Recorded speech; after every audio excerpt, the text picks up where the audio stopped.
Live from Citizen TV, this is JKL with Jeff Koinange. And you know, if it's a Wednesday, it's all about those three letters on the keyboard that follow each other. JKL. Thanks so much for joining us on this very first Wednesday in February, folks.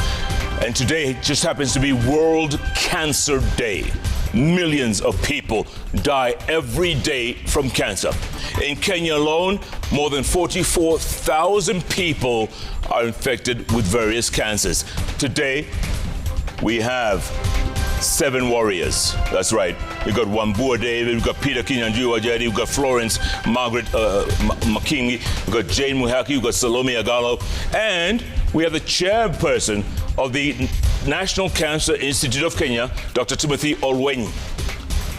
And I got the tissues. It's going to be one of those shows. Ayub, it's going to be one of those shows. And our starting point will be at the Kenyatta National Hospital. Yes. You know what? Yeah. Some people go there on a Monday expecting treatment. Yeah. And today they is wait Wednesday. all day. Yeah. And today's Wednesday. And they treat it like 3 days later. 72 hours later. What madness is that? We'll talk about that now that we have the chairperson. We must. Yeah. These folks, and I know you know someone who knows someone who knows someone who has cancer.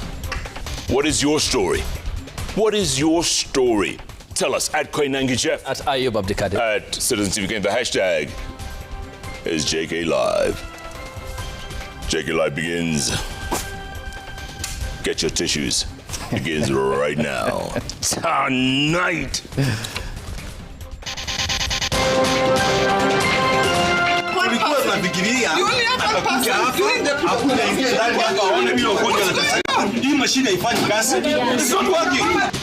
Frustrated by long lines, frequent downtimes at the Social Health Authority system. At the Kenyatta National Hospital Oncology Center, doubles pain for cancer patients.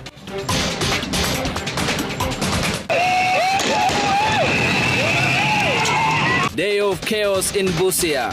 Several people arrested as locals and traders in the county staged demonstrations over missing businessman.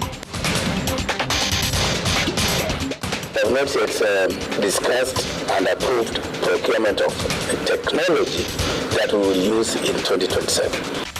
Road to 2027. Polls body to complete electoral technology implementation by year end, as preparations for the 2027 election gain momentum. 1.5 million working Kenyans will not pay any taxes. 500,000, another 500,000 working Kenyans will have their taxes reduced from 30% to 25%. Reprieve for salaried Kenyans. President Ruto announces exemption of pay-as-you-earn taxes for Kenyans earning below 30,000 shillings. Njoki Shege is on the sign language interpretation desk. Cancer patients at the Kenyatta National Hospital have expressed frustrations over frequent downtimes of the Social Health Authority system. Patients and caregivers say the disruptions have forced them to wait for up to 72 hours for procedure approvals, depending on the pain and deepening the pain and the distress of an already difficult journey for the patients. And as the country marks World Cancer Day, the patients at KNH are now calling for urgent intervention to stabilize their system, as well as the full implementation of a presidential directive to upgrade the SHA package from the current 550,000 Kenya shillings to 800,000 Kenya shillings. Emily Chabet has that report. Fury at the Oncology Center at the Kenyatta National Hospital. Cancer patients and their caregivers who came seeking critical care voiced frustration after Medical Services Principal Secretary Dr. Uma Oluga failed to engage them, visiting only the entrance to mark World Cancer Day. Instead of meeting patients, Oluga, accompanied by KNH Chief Executive Officer Dr. Richard Lesiempe, stopped briefly at the center's entrance, took pictures, signed the visitors' book and left for an internal meeting with researchers, a move that sparked sparked anger and unease among the patients. Can they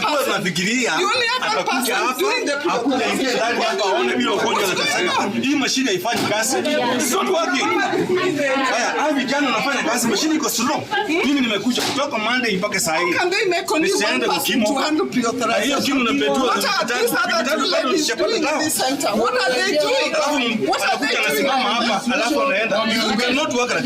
doing? Patients are demanding a thorough audit of the SHA system, saying the frequent breakdowns are causing them even more pain and delays in accessing critical care. My mother is supposed to be preparing for chemotherapy on Friday, second session. Up to now, we are being told the system downtime. Every day it is system downtime. People are taking 3-4 days here, coming every day for just simple pre-authorization. What's going on? Is this a regional hospital for real? Is this what Kenyatta can do? Madawa hakuna, naambiwa mwende mtafute madawa, tunapitia mashida kupata dawa, tunakuja huku hivi kwa system pia unaambiwa system iko low. Sasa unashindwa sasa nini hospitali kubwa hivi, mbona tunakosa kupata usaidizi hivi? Okoth says he arrived at the hospital by 5 a.m. and was booked as number 27 in the queue. By the time we caught up with him at 1 p.m., he had still not been attended to. They're saying sure, but we don't believe, because yet when they send you to go to Texas to get your drugs, which are not here, you take under 20 minutes and you're back to Kenneth.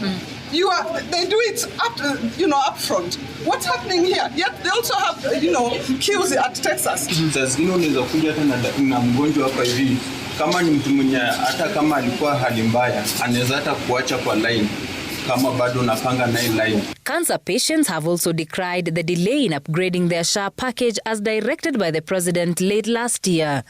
According to PS Dr. Ouma Oluga, the Ministry of Health has written to all hospitals with SHA contracts to ensure patients can access cancer care coverage up to 800,000 Kenya shillings.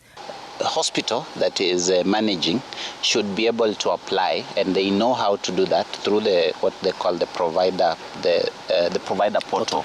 They need to notify SHA that we've gotten to 550, and then to allow them access up to 800,000. And I think it is important to clarify that these are unique cases, because not all patients will require the 800,000. PS Oluga said the government is rolling out more cancer centers across the country as a measure to allow early detection and easy access to medication. Emily Chebet, Citizen TV, Nairobi. All right, thanks, Emily, for that. Joining me live right here on the bench is Dr. Timothy Olwenyi. He's the chairperson of the National Institute of Cancer here in Kenya. Dr. You heard the story there. You hear these people. It is so tragic. It is so painful. Someone goes to KNH or a national hospital on a Monday. They wait all day. They come back the next day. They wait all day. And they're treated on day 3. And you know what? If cancer is not treated quickly, it metastasizes. What's going on? Jeff, it's unfortunate. Those scenes are unfortunate. And clearly something must and has to be done and must be done.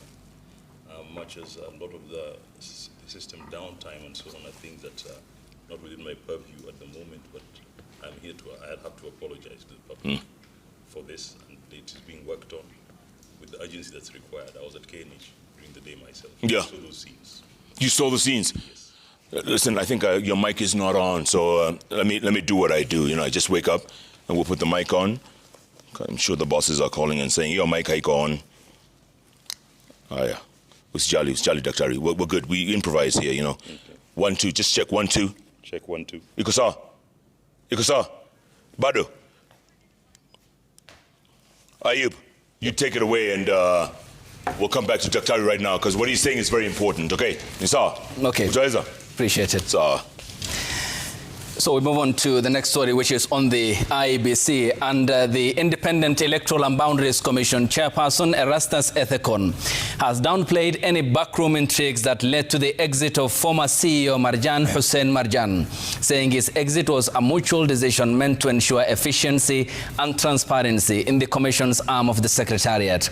Marjan's exit, albeit a surprise to the public, had been long coming since the new commissioners came to office last July, having to look into 2.5 years of administration without the commission and the oversight of the commissioners. Emmanuel Tor has that report.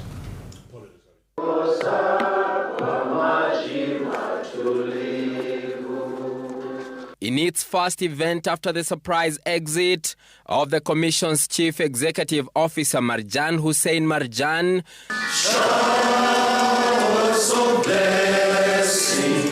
the Commission looked into the heavens after the fresh turbulence as IEBC chairperson Erastus Ethekon moved in to allay fears and speculation over the unceremonious departure of its CEO. What I communicated yesterday is the correct position.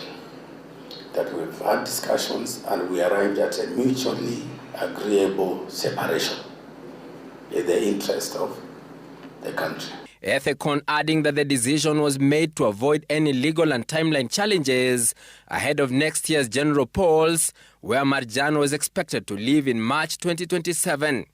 So there is consideration of the time factor, the time within which it will take for us also to get a replacement, and of course the need for us to institute certain changes to allow us to actually work efficiently, effectively, and within the timelines, the constrained timelines to deliver the general election. However, the IEBC Act allows for a CEO to serve a maximum 2 terms of 5 years, meaning Marjan still had a chance to have his contract, which was to run until March 2027, renewed if his performance was satisfactory. In his letter communicating Marjan's exit on Monday, Chairman Ethekon stated that the changes are meant to enhance effectiveness, efficiency, transparency and accountability of the Secretariat in the service delivery to the people of Kenya. So that's nothing new. In every private sector, civil society, government, changes always happen. The Commission is expected to pick a new CEO in acting capacity before competitive recruitment for Marjan's replacement. The IEBC chair saying more changes are to come. So we've made those changes and we'll still make more. We will make sure that with the support of a reputable institution or firm that has the human resource experience, they can be able to guide us. CEO Marjan has yet to speak about his tenure and abrupt exit, sticking to his Monday statement that this was a mutual agreement. Sources at the Commission, however, depict a troubled time since the arrival of the new commissioners. It appears there were several procurement questions, including an extension of an election technology contract. Marjan led the commission between January 2023 and July 2025. Without the oversight of the commissioners, it is still unclear if the procurement questions raise any value for money questions. Emmanuel Tor, Citizen TV, Nairobi. Still on the same, the IEBC has issued a roadmap to the Tuesday, 10th August 2027 general election. The Commission says its top priority is to set up the election technology as soon as possible amid warnings by the opposition leaders that they will not be a party to an election where the current technology firm Smartmatic is involved. Here is our senior political affairs reporter Stephen Leto with that report. IEBC held a prayer breakfast meeting with the Evangelical Alliance of Kenya, seeking divine intervention as it embarks on a long and slippery path to deliver the next general election. IEBC, while giving its election roadmap, told the church that it is ready to deliver not only a free and fair election, but also a believable election. In its roadmap, IEBC says it will begin a mass registration of voters across the country, an exercise that will run for 30 days from March 29th to April 29th. In the mass voter registration, IEBC says it is targeting 6.3 million new voters to push the total voters in the register to 28.4 million. In its roadmap, IEBC says it aims to ensure that the election technology is in place by June 2026. The United Opposition had last week visited the anniversary towers to demand that the current election technology firm Smartmatic be terminated. We have not yet discussed and approved procurement of technology that we will use in 2027. And when that time comes, we will, of course, as part of our accountability and transparency, brief the nation on that process. Results transmission was questioned in the 2022 general election, with the new election team now saying its electronic results transmission system will be ready by October this year. According to the roadmap seen by Citizen TV, IEBC affirms that a specialized task force is currently designing a new electronic results transmission framework to enhance speed and security. To tame campaign extravagance, the Edung Ethicon-led poll body says the campaign financing law will be ready in September this year to regulate funding and expenditure. In April 2027, IEBC will commence the recruitment of temporary election officials, including clerks and presiding officers. In the following month of May 2027, IEBC says political parties will have concluded their primaries and the commission will then procure election materials ahead of the Tuesday 10th August 2027 poll. The church calling on the poll body to stick to its election timelines and prepare a transparent general election. We have taken steps early enough to begin to address any issues that would show or would appear to cause the church to appear as though they are not taking action. Stephen Letos, Citizen TV. President William Ruto has backed the National Treasury's tax relief proposal by announcing that a total of 1.5 million employed Kenyans earning a monthly salary of less than 30,000 shillings will be exempted from pay-as-you-earn tax.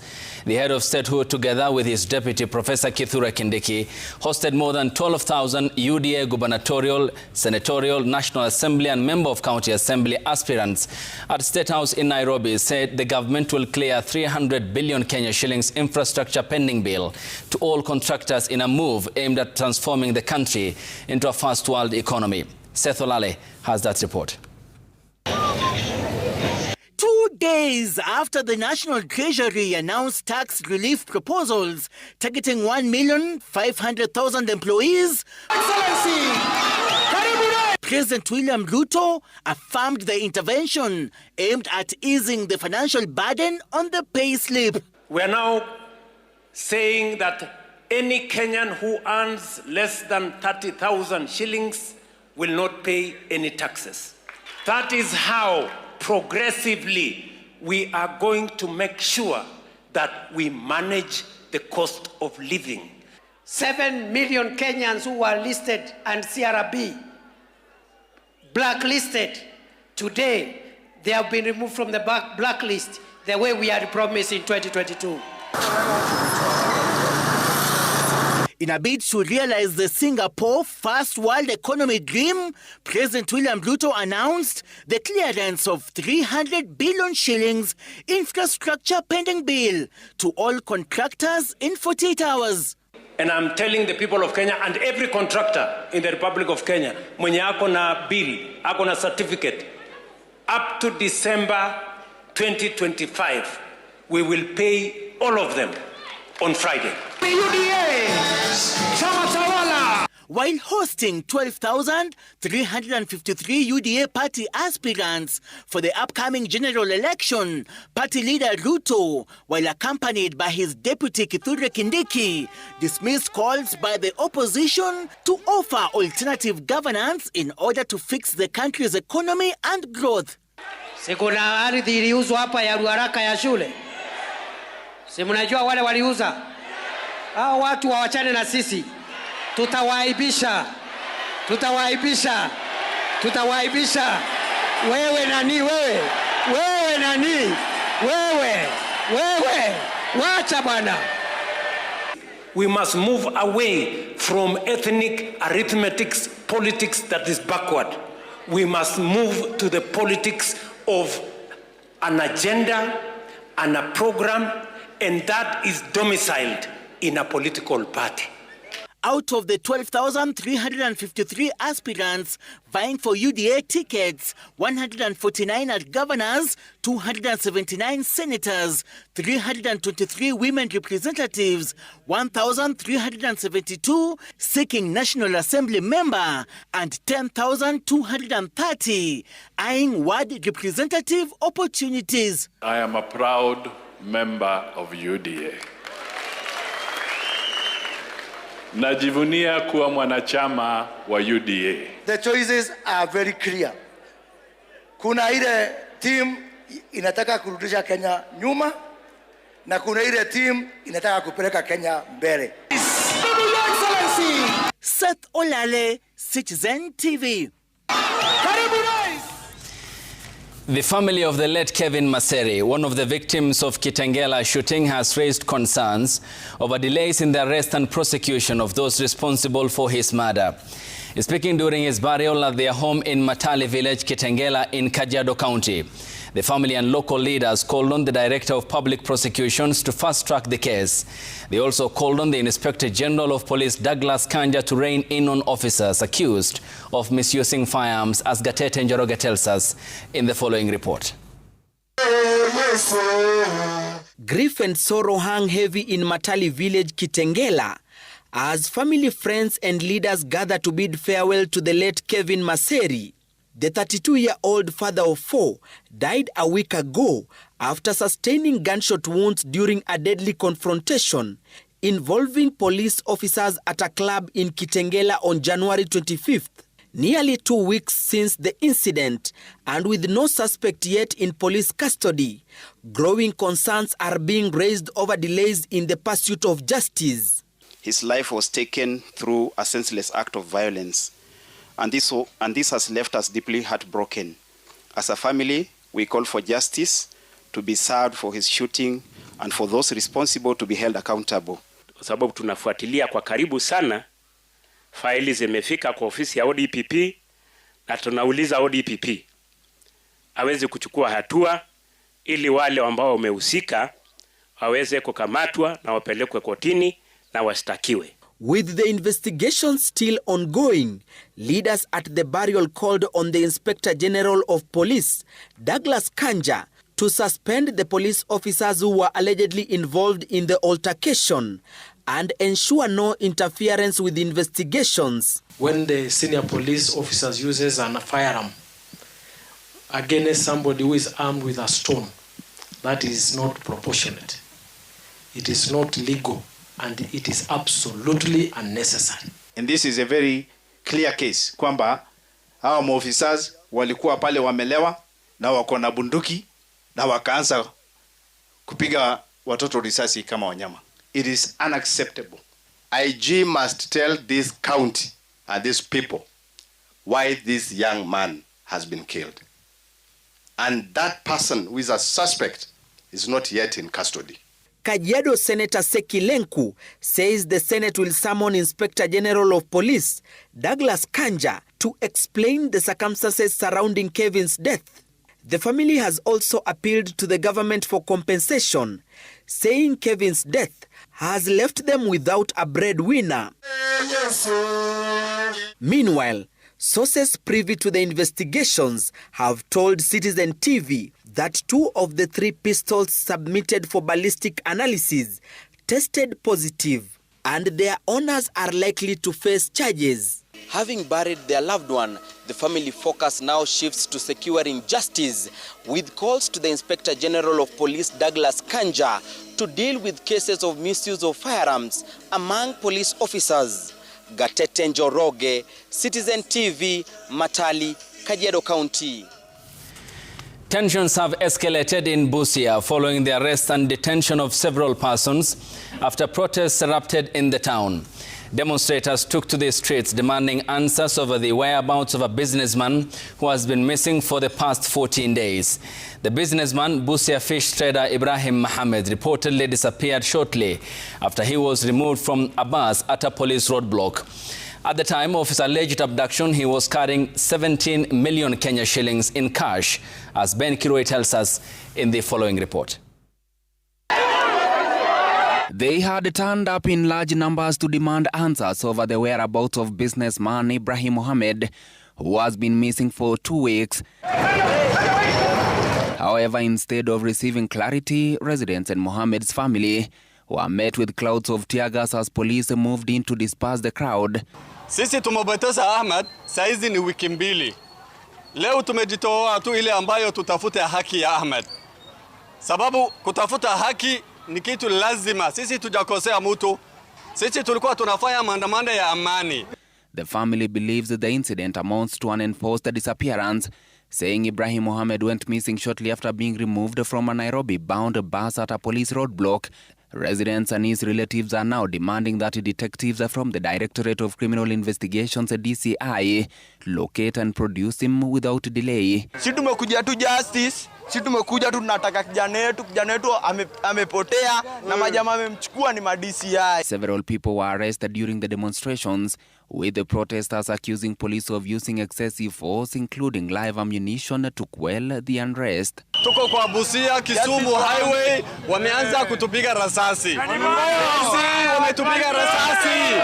Sisi wametupiga rasasi. Sisi wametupiga tiaga. Piga maridhe, si hatujawakosea, hatujawadigidha. Sisi kitu tunadai ni justice. Huyo ni dosi, kijana mdogo sana. Hata hajui uzuri ya mtoto, hata ana mtoto. Sasa simpoteze na kwa nadai kumeza, watatapika. The demonstrators further expressed frustration that to date they have received no official report on the disappearance of their relative, who was allegedly carrying $136,000 in cash, approximately 17 million Kenya shillings believed to belong to fish traders from the Democratic Republic of Congo. They are calling for the investigations to be fast-tracked, even as police have yet to issue a formal statement on the status of the probe. Ben Kiroi, Citizen TV, Nairobi. All right, we're going to go back to that interview we told you about earlier on with Dr. Timothy Olwenyi. He's the chairperson of the National Institute of Cancer in Kenya, NIC. And we'll talk about cancer. Today's NCI. Today is World Cancer Day, folks. Millions of people suffering from cancer around the world. In Kenya, more than 44,000. A lot of them show up at Kenyatta National Hospital, for instance, and they wait for 72 hours to get treated. Daktari, this is unwelcome, unheard of. It's just tragic. Why? I agree, Jeff.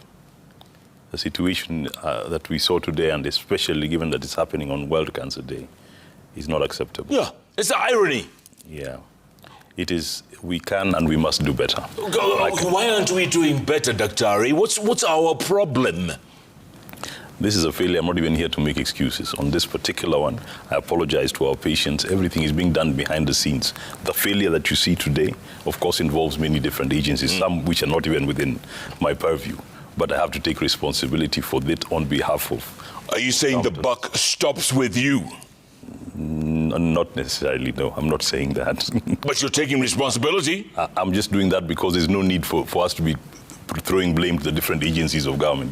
That's not going to help our patients. For us at this point is to admit that there's a failure, that we're doing everything that is possible to tell our patients, we see you, we hear you, what happened today is tragic and it's unacceptable. So, that's the extent I can go. Okay, there's millions more, or there's tens of thousands more watching you right now. Yes.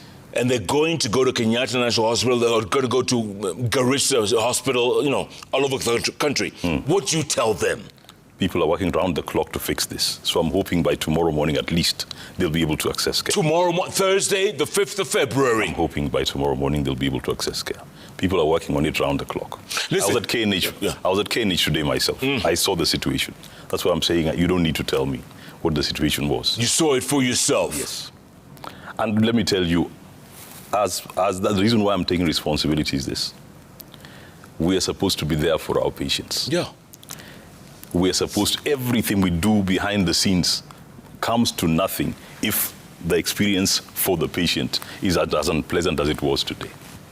And that's why I say everything that we do in the back, there's no need to say it was a system, blame this and so on. As collectively, as a group, we failed our patients today. Listen, I'm going to take a break, come back. We're going to talk about Shah. Apparently Shah, some of the guests that we have here today, they say Shah is working, but when it comes to the service provider, they don't get paid. I want to talk to you about that after the break.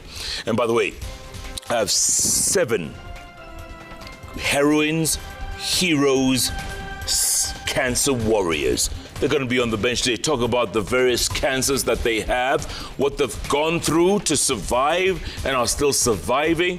And I'm telling you, these stories are harrowing. Harrowing. That's why I brought my own tissues. It's going to be one of those shows. Datari, you stay tuned. We're going to be with you throughout the show. Okay. Keep tweeting at KoinangaJeff, at Citizen TV Gang, the hashtag is JKLive. JKLive takes a break. We'll be back in a moment.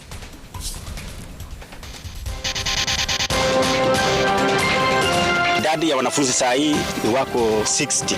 Enrollment kwa kata ya leo ni 60. So wamekaa chini ya mti kwa jua. Coming up, pupils of Loromoro Primary School in Baringo County learning under deplorable conditions following a deepening standoff with Kenya Forest Service.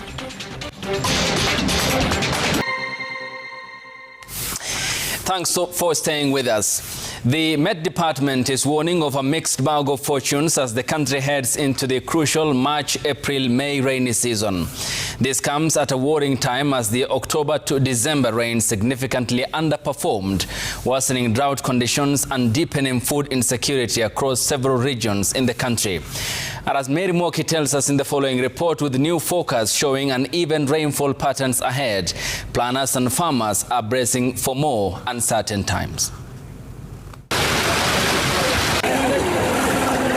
Kenya's second major rainfall season of the year, the March, April, May long rain season is steeped to be a mixed bag, with some regions set to receive welcomed rains and others likely to be left wanting. This latest outlook by the Met Department is against the backdrop of a failed October, November, December rainy season, which saw many parts of the country record below normal rainfall.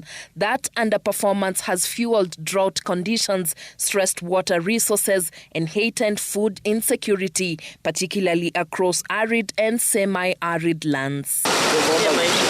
Now with the March, April and May forecast showing only patchy relief, concerns are growing. According to the Meteorological Department, near average to above average rains are expected over the Lake Victoria Basin, the highlands west of the Rift Valley, the highlands east of the Rift Valley including Nairobi and parts of northwestern Kenya. But the good news is tempered with caution. Several areas are likely to experience a generally poor to fair temporal and spatial distribution of rainfall. Occasional heavy rainfall events are likely to occur in some parts of the country.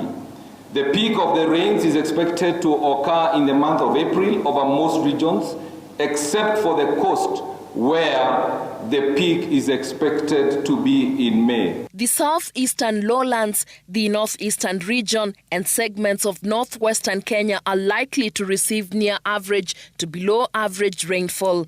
Alarmingly, the coastal region is forecast to get below average rains, offering little relief to communities already struggling with dry conditions. We anticipate that we'll have poor germination. In some places, we'll be having crop failure, thus reducing the yields as expected. This will translate into food scarcity and later on escalation of produce, staple food increase in prices. For farmers and pastoralists already stretched by last season's shortfall, the forecast offers less assurance that many had hoped. Experts are urging communities to prepare for continued dry conditions in vulnerable areas. Mary Mwoki, Citizen.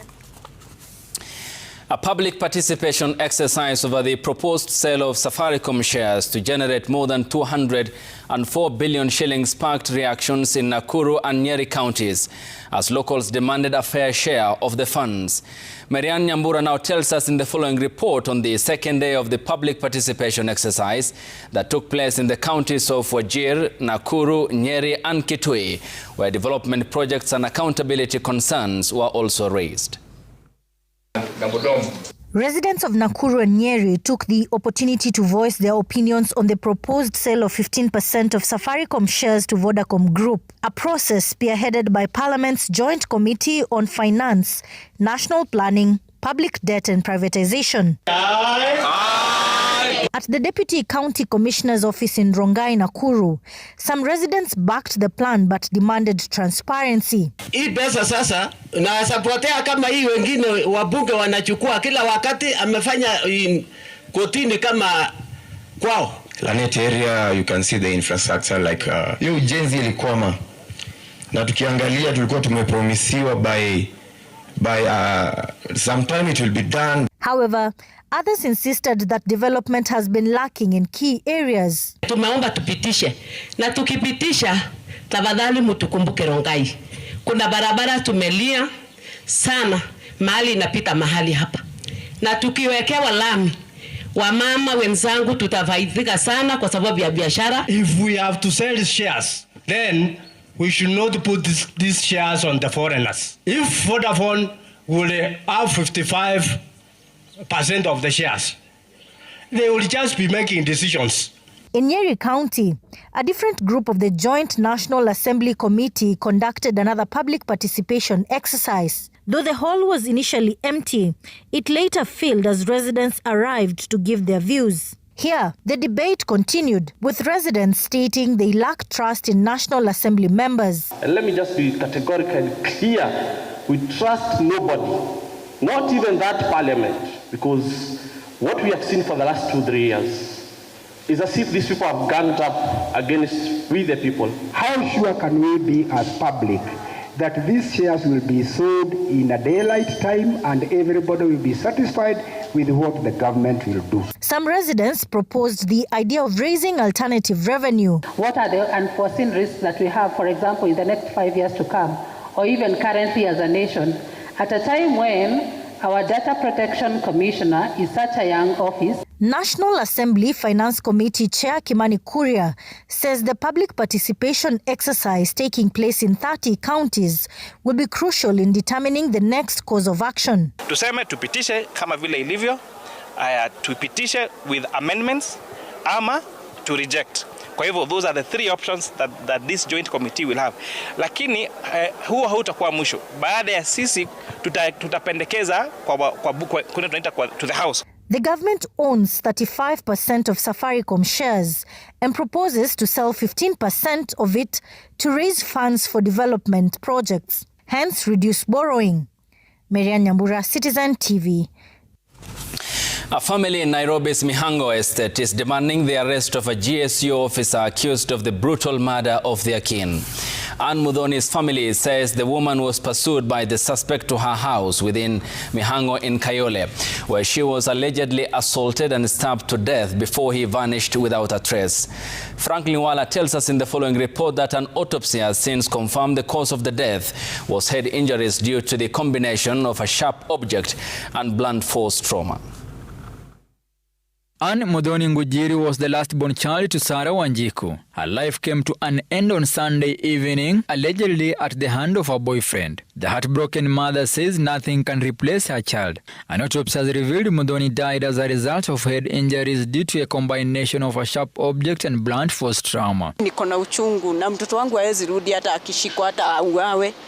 Mtoto wangu hawezi rudi, sitaona Mudhoni tena. Hiyo maisha yake imeisha hivyo 23 years, mtoto mdogo Mtoto mwenye anati, mtoto wangu hawezi rudi nomo. Nimeluzi mtoto mdogo. Na nimeluzi mtoto alikuwa na maono ya kwenda Bali. Anne was murdered on Sunday evening while at her house in Mihango within Kayole, allegedly by a GSU officer. The 23-year-old girl had been in an on and off relationship with the suspect until Sunday, when the suspect decided to tragically end their affair. Neighbors say the suspect pursued the girl to her house in Mihango, where he allegedly assaulted her and killed her in cold blood. He then locked her body inside the house and vanished under the cover of darkness without a trace. Muthoni's body was discovered on Monday, the 2nd of February, under the bed and soaked in a pool of blood. Kumaanisha ya kwamba kuna kitu alipewa ama kuna nguvu ilitumika ndio aweze kumuua. Because hiyo ni kitendo ya unyama amefanya. And I thought msichana wangu alikuwa amekataa kuolewa na yeye. Lakini yeye alikuwa anamsukumia tu amuoe, na kumfuata kwa nyumba hakuna mayo ilisikika wenye wanasema, akamuua wenye wanasema, alafu akaenda akaweka funguo tu mahali wanaekanga, ya akafunga nyumba na akaenda. Despite the suspect being identified, the family says police have done little to pursue and arrest the culprit. Police insist investigations are at an advanced stage. We have found that he was one of the staff at GSU training school, but he has absconded duty for the last either 10 or 20 days. So we are looking for this person. Details we may not give. This family plans to transport her body to Nyahururu and thereafter burial at their home in Subukia, Nakuru County, even as they cling to hope that someday justice will be served. Franklin Wala, Citizen TV. Pupils of Laromoro Primary School in Baringo County are learning under deplorable conditions amid a deepening standoff between the Kenya Forest Service and the local community. Irate parents accuse the Kenya Forest Service of high-handedness, claiming that the school has not been rebuilt at the original site, which was gazetted as part of the Mukutani Forest in 2016. The parents say the new proposed site is unreasonable, as pupils would have to make a 20-kilometer round trip daily in order to access the school. Laura Otieno has that report. In Mukutani area in Baringo, tender voices rise from beneath a tree. Class is in session. Since the term began, these learners have endured the scorching sun in their quest for education.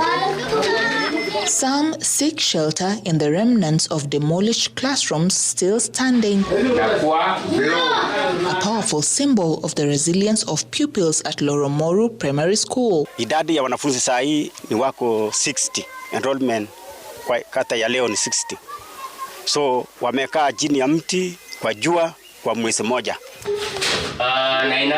The school now sits at the heart of a controversy pitting the Kenya Forest Service against members of the local community. In 2016, 10 acres of land on which the school stands were gazetted as part of the Mukutani Forest, leading to the demolition of school structures.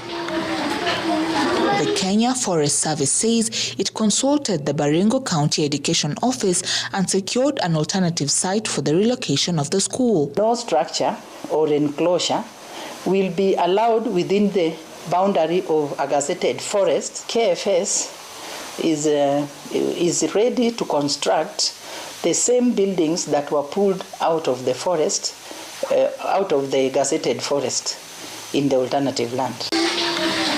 Parents, however, have rejected the proposed alternative site, saying the distance is too great and unsafe for their children. They are expecting mtoto mwenye anatoka Loromoru atembee kilomita 10 kwenda shule, kilomita 10 kurudi. That is 20 kilometers for a child or a pupil who is in PP1, PP2, PP3. Sisi tutachenga shule yetu hapa Loromoru na tuwezi toka hapa na tutakaa hapa mpaka milele. While the standoff continues, pupils at Loromoru Primary School strive to make hay. The guns may be silent across the valley, but they bite the bullet, pushing on in their quest for education. Laura Otieno, Citizen TV. Eric Musungu from Likoni in Mombasa County has kicked off the month of February, $500,000 shillings richer after hitting the highest multiplier in the final week of the Sot January Kishabiki campaign. Musungu bagged 500,000 Kenya shillings over and above his net winnings, and he says he plans to surprise his wife by expanding her business and treat his family to special Valentine's Day outing. According to Musungu, consistency and belief are the true secrets to winning. As one campaign ends, another begins. www.shabiki.com has rolled out a Valentine's promotion dubbed Rubani wa Mapenzi, set to reward players throughout the month of love. The highest multiplier will win 50,000 Kenya shillings daily and 500,000 Kenya shillings weekly.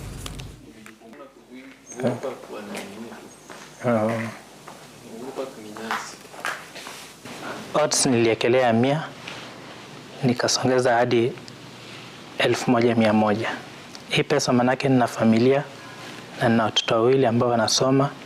Sasa itanisaidia kwa kulipa school fees, alafu ingine ambayo itabaki manake nina biashara ambayo nilikuwa nimefungulia mke wangu.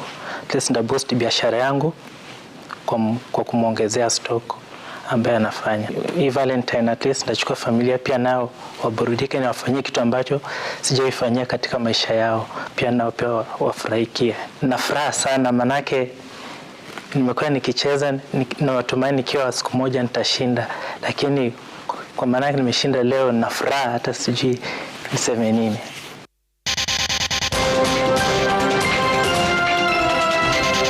January index signals a robust private sector, despite weaker increases in employment and purchasing.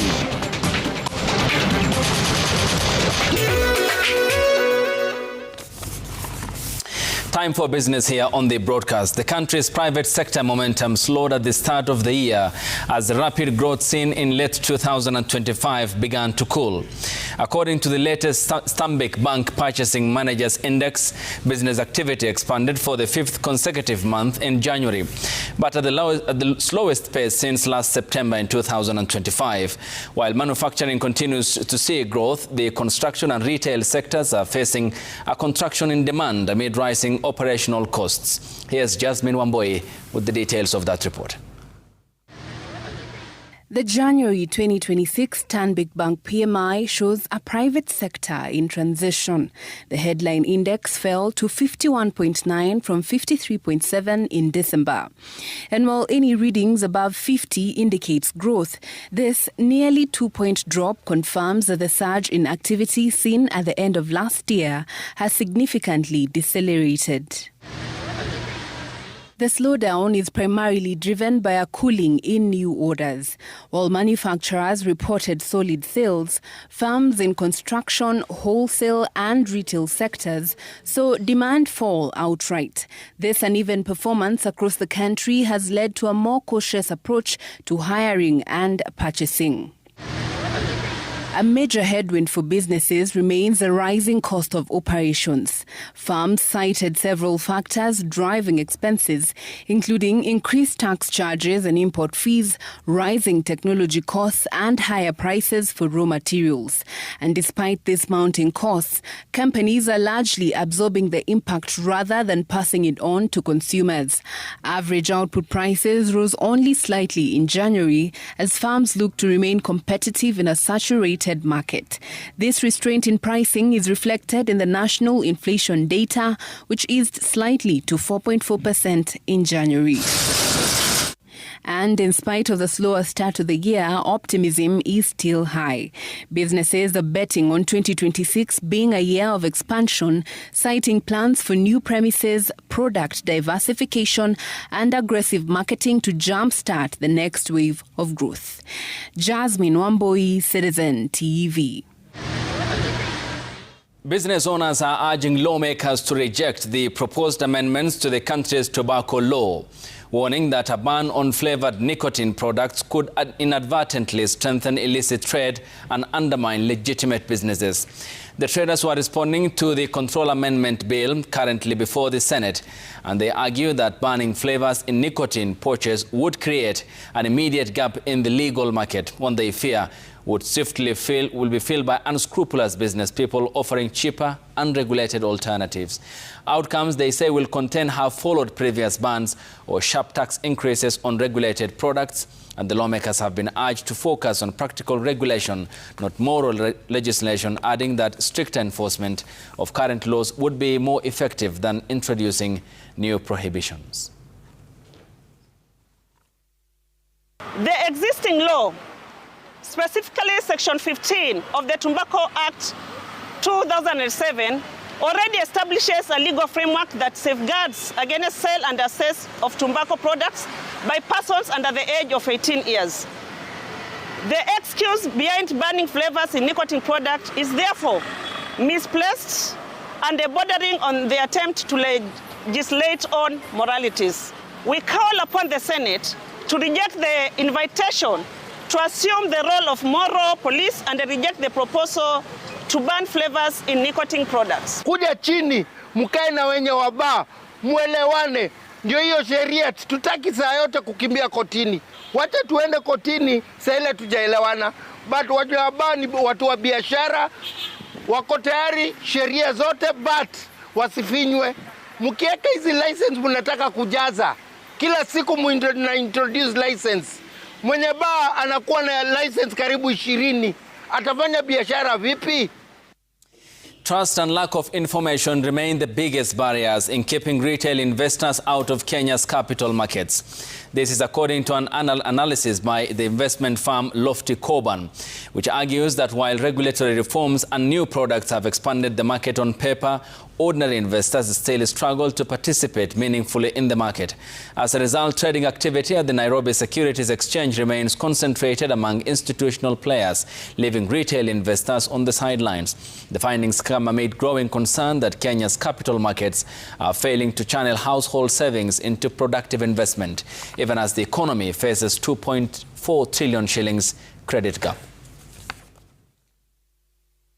What we need to do is to have a control on what information is being disseminated, because there's a lot of misinformation. So literacy is a big challenge, and that is why most people are not participating in investment. Secondly, the issue of trust, because of past experiences that people have gone into. We have quite a number of pyramid schemes that have played in the society, and that has made people have apathy against or towards investments.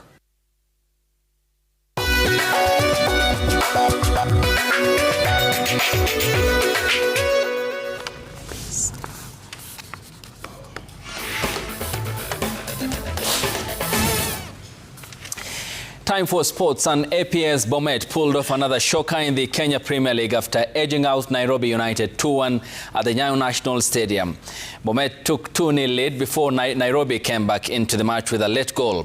APS were quick off the blocks and scored the first goal of the match in the 21st minute through Tony Naibei for 1-0 lead at halftime. In the second half, the administration police officers picked up from where they left and doubled the lead in the 65th minute. Substitute Dixon Mwangi took advantage of a poor back header by Naibos to calmly score in the 65th minute. Naibos made substitutions that paid off, with Hakitamana Muhadiri scoring in the 77th minute. Bomet climbed off the relegation zone to the 15th position, while Nairobi United remained 10th in the Kenya Premier League standings.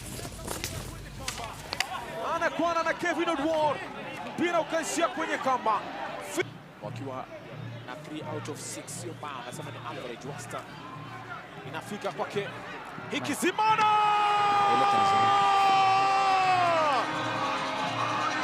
nasema kuweka clean sheet kwao ni ngumu. APS Bomet. The national under-20 women's team coach Jacqueline Juma has named her final squad ahead of their match against Tanzania on Saturday at the Ulinzi Sports Complex. The Rising Starlets will host the first leg of the third round on the World Cup qualifiers before heading to Tanzania for the return leg on the 15th of this month. Coach Juma says the technical bench made the final selection based on mental toughness and fitness levels of the players. The Kenya Police Bullets and Ulinzi Starlets dominate the squad with 13 of 23 players. Kenya Police has 7 players, with Ulinzi contributing 6. The coach has included schoolgirls from JKLive, Mithel from Nyakach Girls, and Hilda Natecho from Archbishop Njenga School, Patience Asiko from Butere Girls, and Pearl Olesi from St. Joseph's Girls. Under 17 national team stars Velma Awor and Edna Nasipwonde did not make the cut. When you're under 17, that the fact that when the World Cup is not a guarantee that you'll step up. Under 20, you have to fight, of which some of them, when I do so well, they're fighting for their sport. We have new inclusion like Hilda Natecho, Pauline, who step up. It's the first time, and actually they are very much ready. Kama tulimake it under 17, hii iwezi tushinda. Tupe najua Tanzania pia wameprepare. Say kuna tu one thing inatuseparate. Vile wewe mchezaji umejiweka na venye utaenda ku approach your game.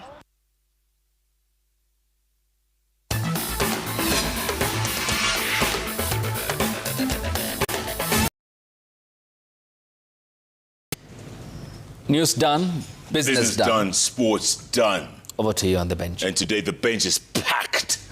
You can see it's packed full. Yeah. You know why? It's World Cancer Day. Yep. Millions of people around the world have died and are dying of cancer. In Kenya, more than 44,000 people have cancer. Monica, put up those names over there. They're just not names. These are individuals. And I need to mention them because they're not just statistics. Apisa Magina. Coming up short. I've got Peter Kinyajwiwa Jerry. I've got Jane Mwehaki. I've got Salome Agalo. I've got Wambua David, Florence Shipendi, Margaret Makimei, and of course, Dr. Timothy Olwenyi. He's the chairperson of the National Institute of Cancer, National Cancer Institute of Kenya. These are individuals who have cancer, and I know many of you know someone who knows someone who knows someone who has cancer. Today, you're going to hear their stories. Stay tuned for, and I know you have your stories. A lot of people are texting me and WhatsApping me and letting me know about family members who have cancer. And it's a serious thing. Man. Plenty of feedback as well. Absolutely. We're going to take a break, come back. Plenty more after the break. Don't even think of touching that dial. JKLive takes a break. We'll be back in a moment.